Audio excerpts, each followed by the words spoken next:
گفتار 15 جستجو. سرم با مهر و محبت سرشار مالش داده خیز ددجانکش وقتی کارتان شد گفتن زوجم از خواب بیدارم کرد. خواب آلود به پهلوی دیگر گشتنی بودم که او لطیفه کوتاهک کو عجیب نقل کرده خندم رو آورد و به این وسیله خوابم رو پراند.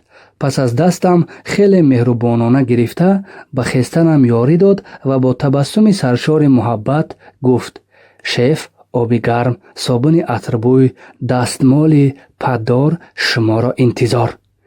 شستشو را انجام دادم و با مرحمت زوجم سر دسترخوان تپ تیاری پرناز و نعمت نشستم.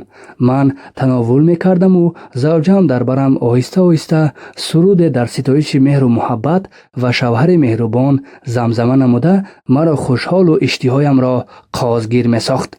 نهایت به راه برآمدنی شده از لباس آویزک بالاپوش و کلاهم را گرفتن خواستم که زوجم باز هم چالاکی کرده زود آنها را خود به دست آورد و مرا در خجالت نمانید داده جانش گفت و به لباس پوشی هم یاری داد. راستی گپ به لباس هایم نگریسته هوس خودم می آمد. تازه و آزاده با حوصله و خیلی استاکارانه درزمال شده مجلا.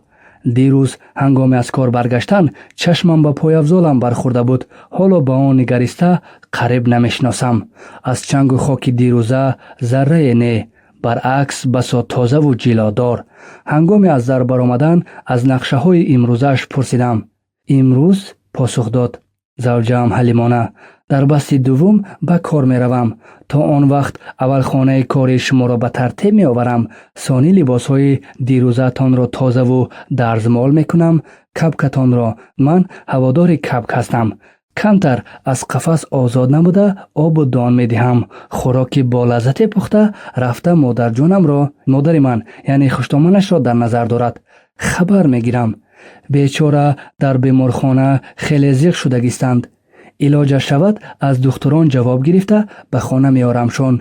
بیان که از خانه امان بیابان.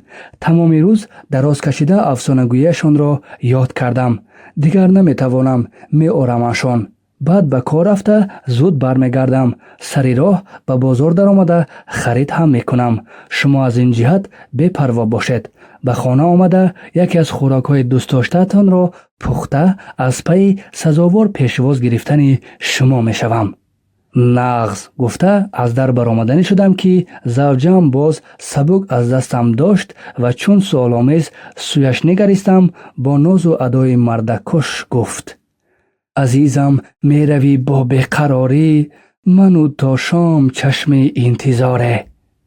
و علاوه کرد: از خودتان احتیاط شوید جانکم. خواستم در جوابش بیت عاشقانه محبت آمیزی بگویم ولی هرچند کوشش کردم غیر از من کلام می شوم دیگر مصرعی به خاطرم نآمد. ناعلاج یگانه سخن هنگام جوش مهرم می گفتم مرمشه را به زبان آورده از در بیرون رفتم. خوش نقلم را با دقت شنیدید. پس به چه خلاصه آمدید؟ در حقیقت زوجه مهربان و دلسوز داشته میگوید؟ نه شما مرا درست فهمیدید. آن همه گفته های بالا تنها انگیزه های خیالات منند. روشن‌تر گویم من مجرد آنچنان زنی را جستجو دارم که صفتش را در نقلم آوردم. مقصدم از شما برادران التماس کردن است که اگر همین گونه زن در طرف های شما باشد مرا آگاه نمایید. چی؟ خودمان هم چنین زن را جستجو داره میگوید؟ ای بلا زنت!